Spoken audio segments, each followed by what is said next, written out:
एजेंसियां लगातार आतंकवाद पर कुठाराघात करने के लिए एक्शन लेती रही हैं, लेकिन समय समय पर कई ऐसे संगठन हैं जिनके खिलाफ बड़ी कार्रवाई की है।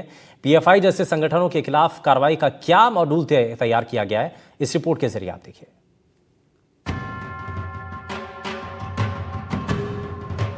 खुली आतंक की लाल डायरी, ईडी का पीएफआई पर बड़ा खुलासा, युवाओं को दे रहा आतंक की ट्रेनिंग।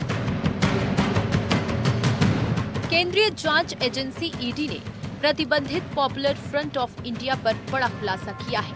पीएफआई का आतंकवादी संगठन इस्लामिक स्टेट के साथ कनेक्शन का खुलासा हुआ है। पीएफआई कैडर नौजवानों को रेडिकलाइज्ड कर आईएसआईएस में शामिल करवा रहा था और उन्हें जिहाद के लिए जान देने को उकसा रहा था।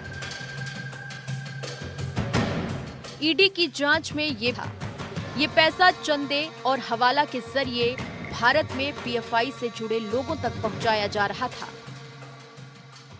ईडी जांच में ये भी सामने आया कि साल मई 2009 से मई 2022 तक पीएफआई के 29 अकाउंट में करीब 62 करोड़ रुपए जमा किए गए, जिनमें से 32.7 करोड़ कैश में जमा किया गया था।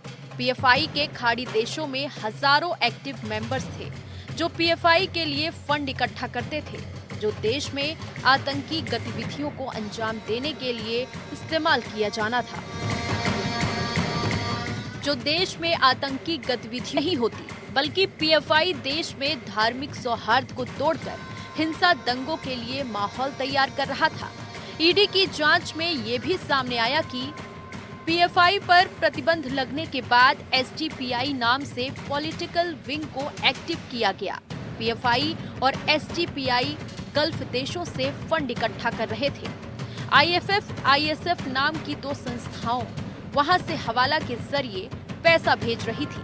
हैरानी की बात यह है कि एसडीपीआई में भी ज्यादातर मेंबर वही थे जो पीएफआई में भी थे।